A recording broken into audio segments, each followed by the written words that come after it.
Welcome to Sleeping with Sarah. I'm Sarah Albritton, a comedian and narcoleptic, and this is a podcast where I invite people into my bed to talk about sleep, dreams, comedy, and life. My guest today is Phoebe Angle, a comedian in town from Boston. She also has narcolepsy, so we talk a lot about that. She'll be at the Burning Bridges Festival in Pittsburgh April 15th through 16th, and you can catch her at Improv Boston on April 9th. Let's start the show.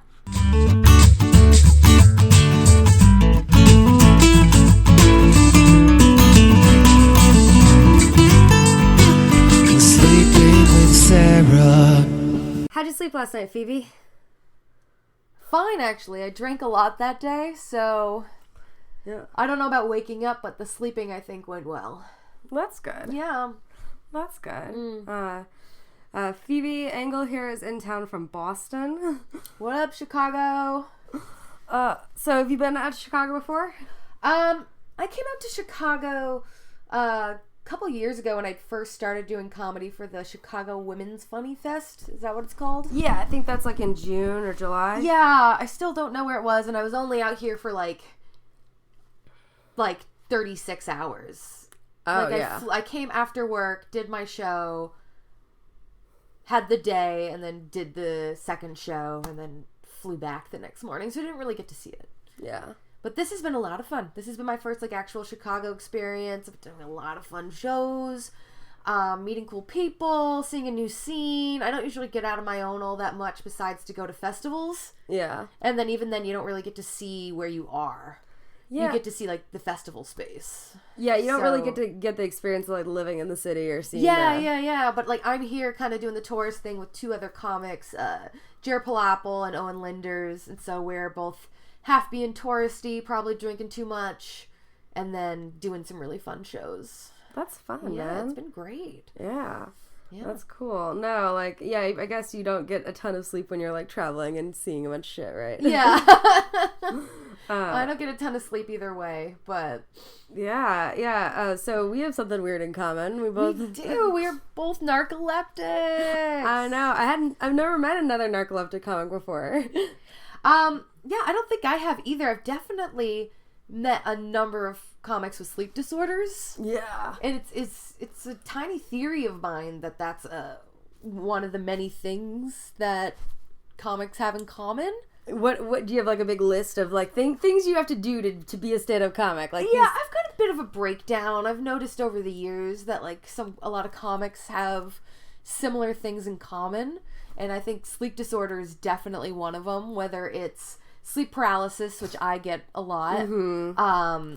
And that's when you feel like you're paralyzed, you're about to wake up or really tired and you feel like you can't move your body. Yeah, well, sleep paralysis is very common with narcolepsy, as I'm sure you know. Nowadays I get more of the sleep paralysis. When I was younger, I used to fall asleep a lot more. Yeah. But I think that had to do with me being in college and bored, and if I sit still long enough, I'll fall asleep. I'll just start doing the head nodding thing. Yeah. Which is why when I drive, I almost always listen to podcasts. I drink a lot of 5 Hour Energy. Try to keep the B12 up. But yeah, mostly the sleep paralysis at night. I know a lot of comics who have a history of bedwetting. Yeah. Actually, I had one of my friends, Amanda, she's one of my first on here. She talked about how she bedwet a little bit. And Sarah Silverman did too. I think. Yeah. Sarah Silverman, someone did that. Also Sleepwalking. Whole movie about it, Yeah. Birbiglia is the sleepwalker. You can have a whole sleep disorders tour. Yeah, right? I just think that's really common. It must have to do with how our brains work. Being on a different wavelength. That REM cycle coming into our waking life. That's not science. I just thought of that right now. Yeah. It's not a real thing. Who knows? Or that movie. That makes you think of that movie, Waking Life. Yeah, that movie was dope. That movie made me think a lot about my own sleep disorder. Back when I watched that. I think the first time I watched it, I didn't understand it. But when did you get diagnosed? So I got diagnosed with narcolepsy, I think end of high school. Okay. Because teachers at my school were always Phoebe's always falling asleep in class. Always. And I was saying I get enough sleep at night. I'm not just staying up late watching TV, talking to people on the phone. Like, they just thought I was, like, staying out all night, too. I'm not, like, out drinking. I'm like, no, I go to bed at a reasonable hour. It's just if I'm bored, I fall asleep. I'm the same way. Yeah, and it's terrible because I've actually fallen asleep in shows before. Oh, yeah. Just because, like, usually it's because I'm tired on top of it, but my body's just like... Oh, I'll do that too, and I think everyone just knows that. Hey, it's okay. Like, don't be offended. Like, if it's super warm, if I'm in a really comfy chair, that's just super easy for me too. Yeah. Well, what it is I guess I don't know what your narcolepsy is, but there's a lot of things that trigger narcolepsy, like different environmental factors, family history. I think mine mostly comes from. I also have autoimmune problems. Actually, they're thinking that narcolepsy is more of an autoimmune disorder instead of a neurological thing, which is interesting.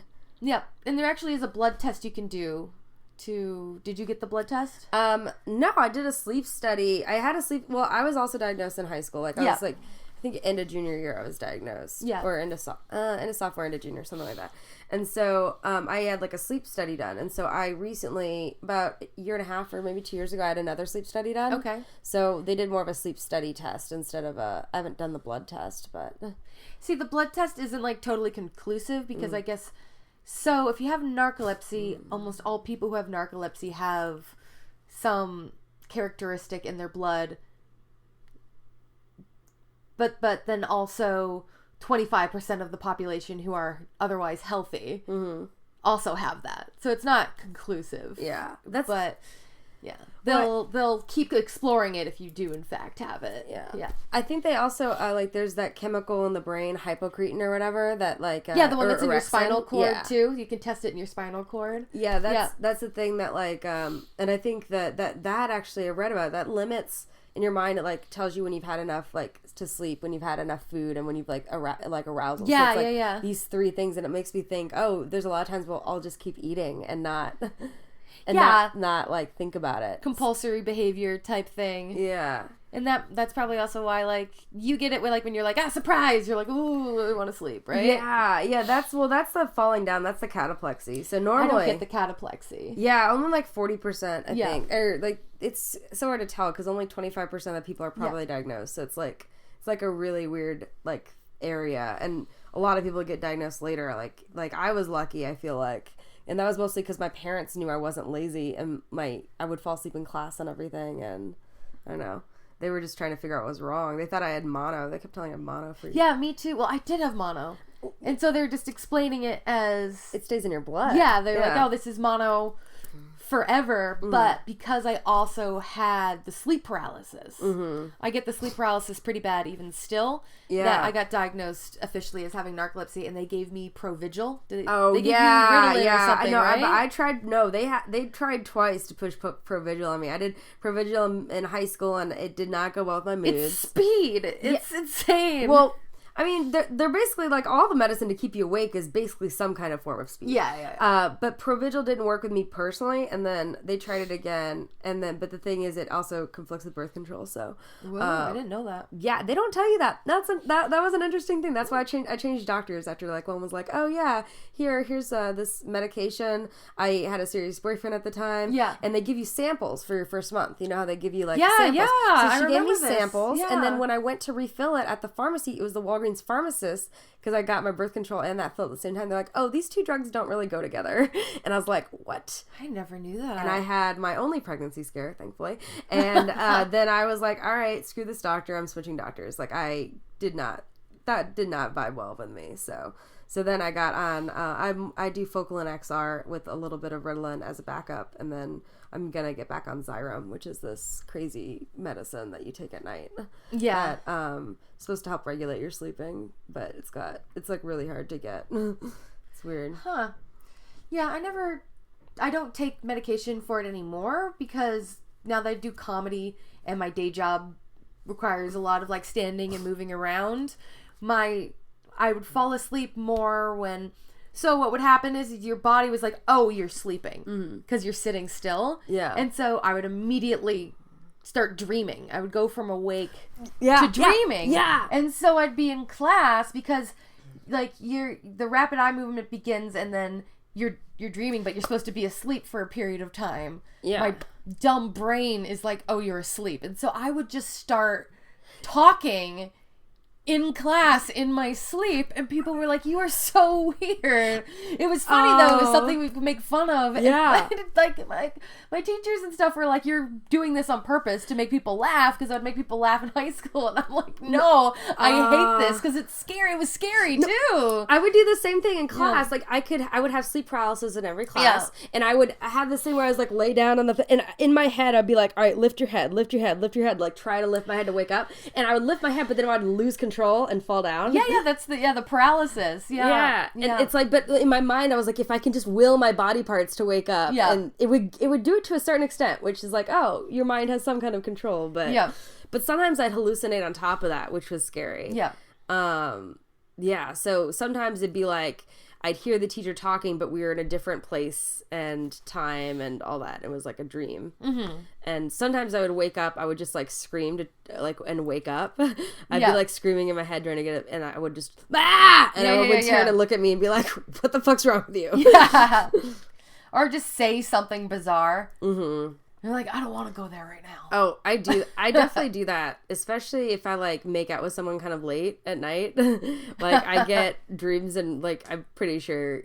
Yeah, I sometimes will say something that does not make sense when I'm really tired. So yeah, that's a weird thing. Yeah. The thing that's worse though with mine is because the paralysis is so much worse, is I get the kind of sleep paralysis at night. I describe it as, I'm sure you know what I'm talking about, like, you know how people be like, oh, you know how when the alarm clock becomes part of your dream? Mm-hmm. It's like your environment becomes part of your dream. Mm-hmm. And sometimes you are aware and you can almost lucid dream. Mm-hmm. And that's fun. Like, go in and out of a dream aware that it's a dream and have fun with it, almost like you're tripping. Yeah. In a good way. But then sometimes I'll be lying in bed, going from awake to asleep, and I'll like see something terrifying in my room and freak out. Yeah. And my boy, I usually see like something in the corner, like behind the shadowy door. figure. Yeah. That's like a lot of. I see more and more articles on the internet now, and I didn't realize how common it was. A lot of people get visions of someone sitting on their chest, and they can't move, like in their face. I more see people in the corners of my room, and I'll scream and I'll sit up and it'll still be there, but I'll also see my boyfriend in the room not seeing it. Yeah. And I'll do this. And that will pull me out of it. Usually for me to get out of sleep paralysis, someone has to say my name or physically touch me. Yeah.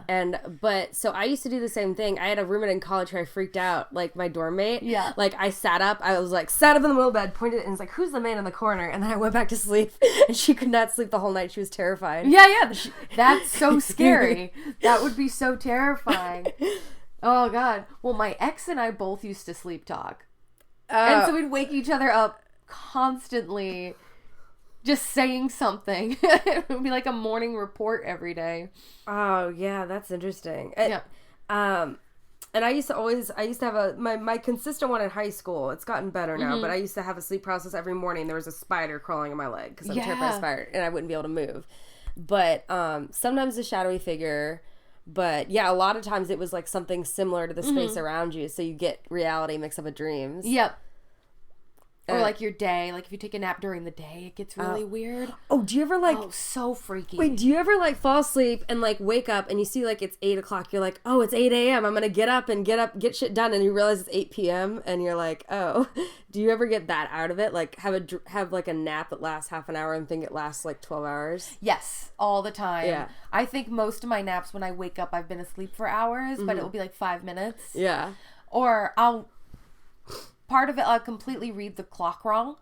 Like, because I am looking at a clock, but my brain is still asleep. So I'm aware I'm looking at the clock, but I think my brain is kind of hallucinating a different time on the clock. Oh, weird. Yeah.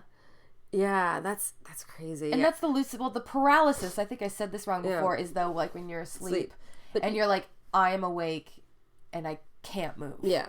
Like I'm just... And that's scary. What you're describing is like hypnagogic hallucinations, I think is what it's called. Is that the word for it? Yeah. Hypnagogic and hypnoponic. So one is when you're waking up and one is when you're falling asleep. Okay. So they're both hallucinations, and that's an actual medical term, which is weird. But But yeah, it's a weird thing because our brains naturally want us to hallucinate. So I think that's very interesting. Like, yeah, that is interesting, right? Like, why do we get our change of reality? Like, it's very interesting to see that different point of view.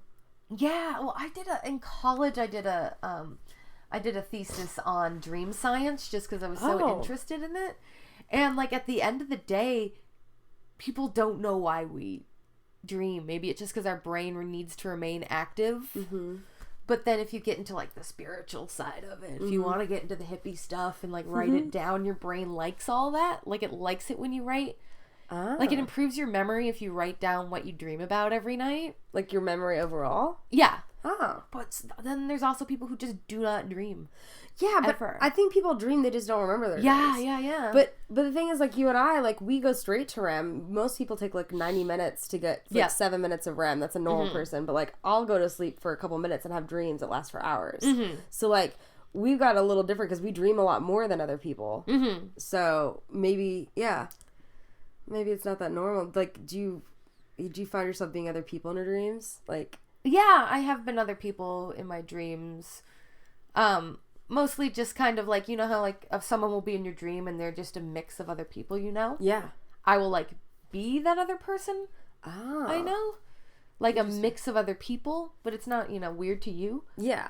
Yeah. That's interesting. Yeah, I think dreams are crazy, man. I think they definitely have something to do with processing what's going on during the day for your life. Yeah. But it's interesting that they don't actually have a real knowledge of why we do this. Yeah. And you're supposed to, like, all the schools of thought is, like, you have to make what you want to make out of your dream. Mm-hmm. Like, someone can't tell you, it's like, oh, this is symbolic of this. Mm-hmm. Like, all that's kind of BS. Like, you have to figure out what it's symbolic for because brains are all so different. Yeah. Yeah. That's cool. Yeah. And does that affect your, like... your dreams or sleep stuff affect your comedy at all, or does that not? I don't think so. I don't ever talk about it in my comedy just because I don't have narcolepsy, I think, as bad as yours. I think in high school it was that bad. Yeah. Because I was sitting down and falling asleep a lot. But no, I haven't like ever come up with a joke out of it. I will lay in bed and think of something. Maybe like I'm a little more creative at that time, but... Yeah. But yeah, no, I just think it's interesting. But you have like a day thing that you do and then you do comedy at night, right? Yeah. But you don't sit around at an office. You're up and about. So you don't like... Because I feel like anyone... I don't know. I feel like with anyone with narcolepsy, it's like too easy to fall asleep at a desk. It's too easy to not be able to do mundane things. Yeah. No, it absolutely is. Like if I remember doing like homework for hours and I just get tired. I would do homework in other classes, so that way I wouldn't get, if I was bored during one of the lessons, I could do homework from a different class. Yeah. Because that's how I could try to stay awake during class. Yeah, or like message people. Oh yeah, just like chat all the time. Yeah, always have some kind of like either cell phone or AIM. Their AIM was around when I was in college. What was your AIM name? Oh, it's boring and it's still an old AOL I have. It's just PSA 120. My initials are PSA. Oh, yeah? Like public service announcement. That's funny. And then my birthday is January 20th. And so it just kind of... Everyone remembered my birthday. I didn't have a cool one. I had like a cool Google one. Like GChat was a thing for like 1 second. And that was Bird's Eye View. Because my name is Phoebe Angle. And I thought it was like a cute play on words. Like that's a bird and that's a position you can see things from as an angle. What about you? What was yours? I was pretty young. One was like, I was pretty young. I think mine was like, my first one was like Ladybug 500. Like that's like, that gives you an idea of my age. Yeah. I don't think I was I don't even know. It was a while. What was that, like 96? So I must have been, yeah. I must have been like early middle school or something. I don't know. Yeah, how old are you? 25. I'm 6 years older than you. Yeah. So. Yeah. But, anyways, yeah, no, it's, yeah, that's so weird. Like the age, like the names. I haven't thought about AOL in such a long time, but that was such a big thing. Oh, yeah. Oh, yeah. away messages. You'd leave up an away message. Yeah. Yeah. Oh man, my math is really wrong. Yeah. No, I'm sorry. I need to wake up. Actually, my medicine needs to kick in so I can wake up. I'm getting too comfy here. Yeah, this bed is insanely comfortable. Yeah, back when I had like a big girl job, I like spent money, like I financed this mattress, so I was like, oh, like I feel like I can get some use out of it, at least by interviewing people in it. Is it Tempur-Pedic? Yeah, it's like the eco-friendly version of Tempur-Pedic, I think is the way the guy sold it to me. Which is always it. I don't know why Chicago has a ridiculous number of mattress stores. So it was. What's a non-eco-friendly mattress? What's it made of? I have no idea, but they were just like, it's 20-year whatever. So I was like, okay, over 20 years, time, yeah. that's a long time. So, yeah. And I think I've had it for a few years. So, but are these Tempur-Pedic pillows? One of them is. One of them he's like, oh, if you're gonna buy this, I'm gonna throw in this one pillow and this other thing. So one pillow. Yeah, just one. Yeah. I was like, why not give me two? Like, just give me two. Like, yeah. But yeah, I think one of them is. I'm not sure which one, but yeah. So yeah, it's very. But the bed itself is like ancient. Like this is from when I was like growing up. Yeah, I haven't seen like actual bedposts in a while. Yeah. This is very suggestive. like bedposts. Yeah, I've gotten some weird compliments. Like I've had like a guy come over and be like, "Oh, that's a really cool bed." I was like, "I don't think it's cool, but it's just weird." But yeah, like I don't know. It's pretty cool. Yeah. Yeah. I'm like right now I have a bed that's like not a mattress on the floor, which I think was like a long time coming. Like I think I had a mattress that was in a bed frame as like a child, and then not again until I was 30. Oh yeah. Do you get what I'm saying? No, like, I get what you mean. Like with a frame that's like you can put stuff under it. What are your thoughts about like? Because I used to have this thing where I talked about guys versus guys in their 20s versus guys in their 30s. I always think like most guys in their 20s, it's always like a mattress on the bed, like on the floor. Yeah, and you can tell that they're still in their 20s, and when they get in their 30s, that's when they're like, oh, we need a box spring, we need a bed. Yeah, you need like a bed skirt. Yeah, like you're not supposed. I don't want to see the bottom half of your mattress. Yeah. Yeah. I feel like guys get to a certain age and then they're like, okay, I'm going to try like a little bit, you know? Yeah. Or they don't. Just, yeah. No. They either do or they don't. Yeah. Like at some point they've had a girlfriend that like got them into having a bed frame or like a parent. Yeah. Like their mother was like, you need to have one. Yeah, I always feel weird too, like if guys have like drapery, it's like, okay, some girl made you get that. Yeah, like it's like ex, you are not doing that. Or like, your mother. Yeah. It's either you're too close with the girl, you're too close with your mother, or it's like an ex-girlfriend that like designed your whole place. These are a remnant of an ex. Oh yeah, my boyfriend right now, like if I wasn't there, like it would be a mattress, it probably would be a futon still. Oh god. We had like a futon, we started dating, and I was like, you need a bed. And like nothing on the walls. Nothing. No show posters or anything? Nothing on the walls. And then like just on top of the dresser, just a pile of stuff that was in pockets. Do you know what I'm saying? Oh my god, I used to have this. Not like a picture or anything, just like receipts and change. Yeah. I used to have a container for my ex that was like a thing where he put all his shit because I was like, please stop putting it on all of my services. Yeah. But so I bought like a little thing that specifically was like a man thing to put like on your dresser, was so it you could man theme. A man thing just to undo your pockets, I guess. Was it like? I always think it's funny when like things are for men, therefore they're just faux leather. Oh wait, hold on 1 second. Just like this is a place to put your pens. Yeah, but it's also faux leather. So like this is like what it is. Like this. Oh, that's exactly what I'm saying. Did you see this? It's just yes, because if it wasn't this black stitched thing, it would be for a lady. Yeah. Because only ladies can have organizers. Oh, this is so funny. I can't see it. Can they see it? Yes, they can see it. You're not allowed to have condoms. I know. You gotta have safe sex. You're like, oh no! Oh. Someone's gonna find out. We talked about birth control, but they can't see your condoms. I don't know why I care about that. You're right. I shouldn't. Nobody wants. It's not like. Oh well. I think my parents are used to me talking about me having sex on stage, anyways. So. Not talking about me having sex on the stage. Oh, I got what you meant. Like, just being open about it. Yeah, they've gotten used to it. They're not surprised by anything at this point. Like, yeah. I don't give them warnings about what I'm going to talk about. I just talk about it, and they just learn to deal with it. I think my mom's more concerned that, like, maybe someone would think I didn't have a good childhood. Like, I can talk about whatever I want. But, like, if I'm like, my family's weird, she's like, why would you say that? See, my parents are actually really cool, and I was very fortunate. I think I had a pretty good childhood, especially compared with comics. Like the narcolepsy is probably the most tragic thing that, like, I've dealt with, which isn't that tragic. Yeah, that's not that tragic. Well, that and, like, a bad breakup, but that was later. Okay. You know, so that wasn't a childhood bad breakup. Yeah. You know, I'm still not over, you know, Samuel. Oh man, I can't remember his last name. Oh, I used to have my first crush was named Samuel.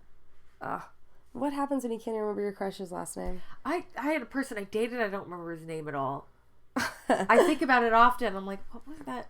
He had a nickname that my friends called him. He looked like a bulldog. And so I'm just like, yeah, the bulldog guy I dated for 2 months. Oh, that was like in middle school or something, right? No, that was when I was like 25. Oh, wow. That was like 6 years ago. I can't remember this guy's name. Oh, wow. Yeah, but like, if you only date him for... I mean, the only thing is it depends on how significant they are, I guess. Like, yeah, not very. But yeah, one time there was a year where I dated a couple different, like, maybe had like 3 or 4, like, month-long or a couple month-long relationships or something. Yeah. And then, like, on New Year's Eve, somebody called me and it was a number I didn't recognize. They left a voicemail and I wasn't clear, and then I called them back. It was like, oh, I'll figure out in the conversation who this is, and I couldn't figure it out. I was trying to get details, and it was kind of awkward, and like he never ended up giving my name because I think me his name because he was offended that I didn't remember who he was. And I felt like sending out. I was like, oh, here's this guy calling on New Year's Eve trying to like reconnect, and I don't even remember. Like, I had a 5-minute conversation with him trying to get details about stuff without being too obvious, and then I was like, you know what, I'm sorry, I don't know who this is. And that's basically me being an asshole. But that mees that person read the situation really wrong. I mean, yeah, I felt bad about it. But I mean, like, yeah, I don't know. Yep. It's hard to remember people sometimes. I'm terrible at it. I'm terrible at it. I'm people are like, oh, I'm bad with names but good with faces. I'm bad with both. Oh, me too. I think I might have, what's it called, the facial blindness thing. Facial blindness, or partial facial blindness, or something like that, where it's like I will have to meet somebody like 10 times, or like hang out with them significantly to remember them and point them out in a crowd. Well, I just think I'm probably normal. It's just in comedy you meet so many people. Oh yeah. And like you also watch people you like on like TV and their specials and stuff. And then for me, on top of that, I'm waitressing right now, but before then I work in the liquor industry, and I was constantly meeting customers and distributors and stuff, and I was just like, and now everyone blends together. I can't remember you all. Yeah, no, that's the problem too. It's like there's so many people that you meet in comedy, and it's like not until you've seen them consistently for a while. Yeah, or like worked with them a number of times. Yeah. Facebook helps too, and doesn't help because I've been lazy and just like, oh, what's this person's name? Yeah. Oh, there they are.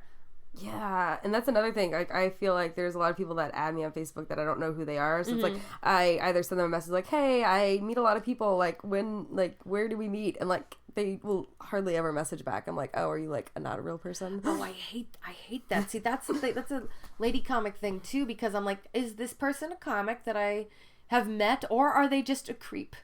Oh, yeah. Like, are they just trying to... And I've added some people that I met, and then they, like, write something weird on your Facebook wall. Yeah. And you're like, no, I'm deleting that. And then they continue to try to comment on things, like, in a weird way. It's like, oh, we're not friends. We're acquaintances that are Facebook friends. Yeah, you shouldn't, like... And also when people clearly don't get Facebook, when they're like, hey, like, we should hang out, it's like they send you, like, a text on your Facebook wall.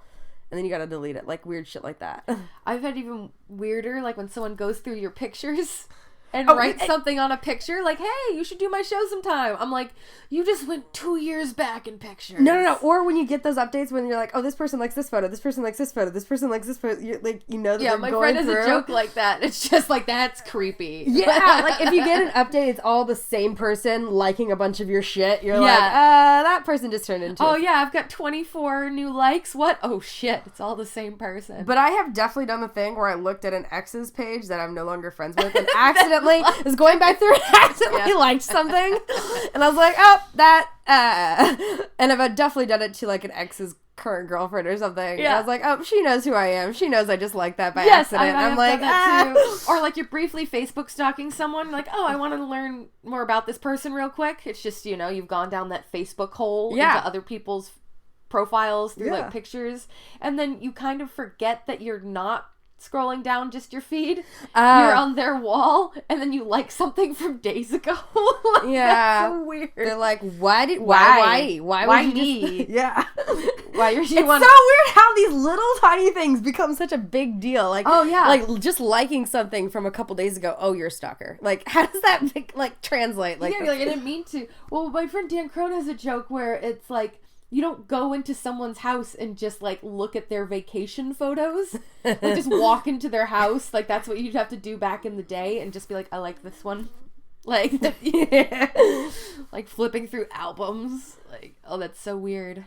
Yeah, I guess it is so weird, but it's odd. Yeah, I just got asked out by someone on Twitter. Like somebody randomly followed me on Twitter. He's like, hey, I saw your video on weird. This and whatever, and he just direct messaged me, and I was like, I just did not respond back, and I was like, Yeah.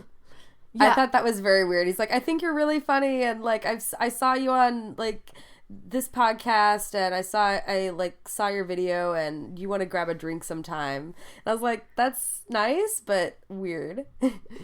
Yeah. Like, I don't know, like, yeah. Like, if we knew somebody in common and you went to a show and tried to talk, like, if I met you in person, like, maybe it's weird you have to separate us. Yeah, like, if you want to be a fan, come to a show and then talk to me afterwards. Like a normal person, like, would do for a band. Like, when I like somebody in a band, I would go see their show. Yeah. You talk to them afterwards, and that's how that starts. Like, a normal thing. It doesn't have to start out on the internet. Yeah. But now it's like, if I see this guy at a show, I'm like, oh, that's that creepy dude that tried to ask me out on Twitter. I'm not going to talk to him.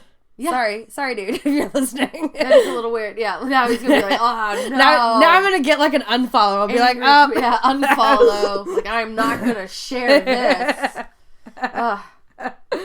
Yeah. So do people normally wear pajamas on your show? Some people do, some people don't. I wear my Boston Bruins yoga pants. Oh, nice. Yoga pants count. Like, I just find that I wear, like, so many random things will be acceptable as pajamas. Like, my mom was like, hey, you need to look like you're wearing more pajama-y things. Because most of the time it's just, like, a tank top and, like, shorts or something. Yeah. It's like actual pajamas. Yeah, so she's like, oh, get something that looks like pajamas. I was like, I can't, like, I had to get a different thing for every time. So I'm like, I need a pajama company to start sponsoring, like, sponsor her. Yeah. Sponsor for, like, the 50 people that listen to this or something. Well, I don't think the last time I, like, wore pajamas. I feel like it's too much work to, like, find the pieces. Yeah. Like, I usually just wear, like, a combination of yoga pants, sweatpants, or, like, a band t-shirt I like. I'm, like, wearing War on Women today. Yeah. Yeah, I don't know. It's a weird thing. Well, you've got a significant other, so when I date somebody, I usually just don't wear anything to bed, and that's just, like, what you do. You know? And that's just, like, you know, it's just easier. I don't know. Because you don't have to try to be, like, sexy with, the, pajamas and shit. Yeah. Of course, I don't think I've ever tried to be sexy with pajamas. It's too much work. Sexy pajamas are very uncomfortable. They are. Because, like a little, like, lingerie just gonna, like, bunch up around here anyways. Or like a corset like that. Like, you can't even breathe in that shit, you know? Yeah. I don't know. But yeah. So. Yeah, I even wore my hair, like, all pinned up. Like, this is how I sleep. Yeah. Yep. That's nice. It's like rollers, but just clips. Is it comfortable? I am committing to this sleeping thing. Yeah, no, I like it. Thank I like that you committed to it. It's just it's a fun thing. I don't know. It's a different way to. I think people are more open to talking about shit when they're laying down too. Yeah, it is. This is definitely different. It's comfortable.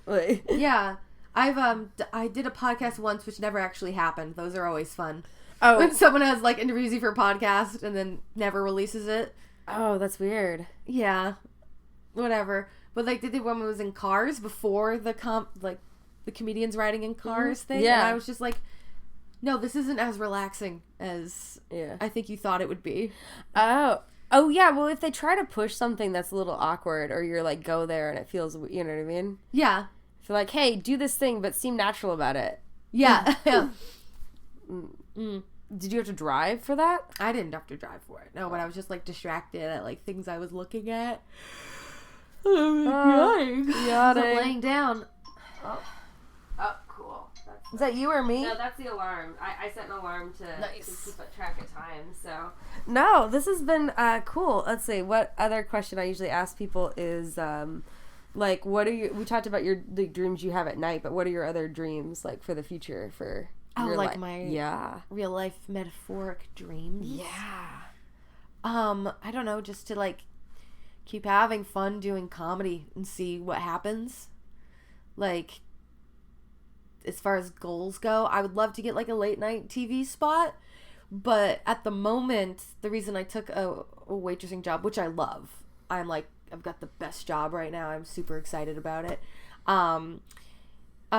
is to really explore and see where I can go with a more open schedule and become a better comic and not so much worry about, like, getting out of work to go do it. So, I guess my dream right now is to maybe get a TV spot or see how much I can support myself just doing comedy. I don't think those are, like, crazy lofty dreams. No, those seem I pretty didn't get attainable. into it with big dreams. Yeah. Like, I didn't just one day go, I will be a stand-up comedian. Yeah. I just kind of was just like, oh, I like comedy. I'm gonna do it sometimes. And then I started, like, everyone just doing it all the time. Oh, yeah. You get sucked in. You're like, oh, you do it, and you're like, oh, this is super fun. Yeah. And I'm going to just keep doing this as much as I can. Yeah. Because you've been doing it for a bit, right? Yeah. I just realized I kept saying, I'm like, 5 years, but yeah, I'm getting close to, like, 6 years now. Yeah. Doing comedy. Yeah. I would say, like, the first 3, not super serious, but then I just, like, got serious about it. Yeah. So. Yeah, you just reached a point where you're just like, I'm doing this every night. Oh, yeah, this is what I do now. Yeah. All time, forever. Yeah. So, yeah, I'm doing it for a while. It's been fun. I met, like, so many cool people. I just like comics, too. Yeah. I like hanging out with comics. Yeah, some of us are all right. Bunch of weirdos. Bunch of good kind of weirdos. But I feel like they just get you more. Like, I can talk, like, I feel like I have had non-comic friends, like normal friends, you know? And it's like, I feel like there's still, like, a level where they don't fully, like, if they're not doing something creative with their life, I feel like there's a level where they don't get me. They're like, oh, why would you wait for 2 hours to, like, go up for 4 minutes? Like, you know, they just don't get it.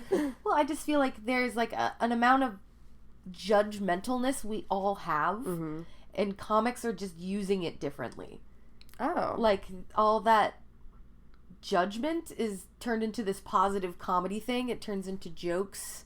It turns into, like, an analysis of the thing you're judging, where I feel like people who don't do comedy, like, when I hear their judgments of things, I'm like, yeah, but where are you going with that? So, like, Yeah.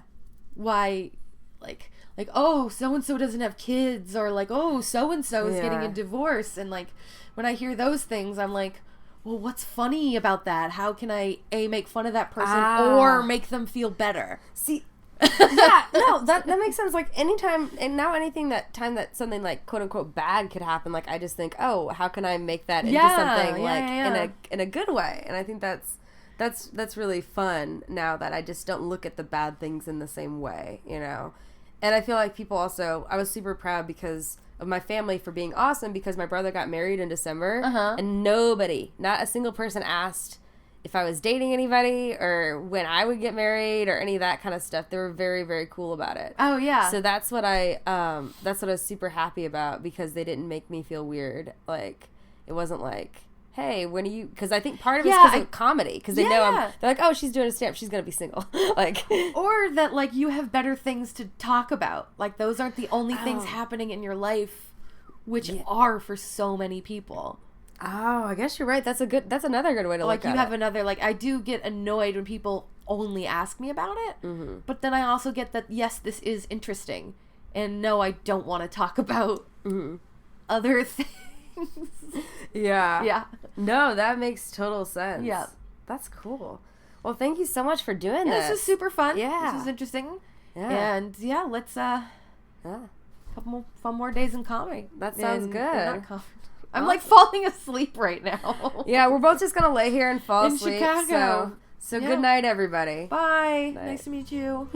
I'm Sarah Albritton, and thank you for listening to Sleeping with Sarah, where I slept with Phoebe Angle.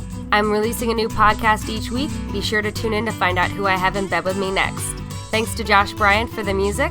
You can also view the video on YouTube or follow me on Twitter at Sarah Albritton. Until next time, good night. Sleeping with Sarah.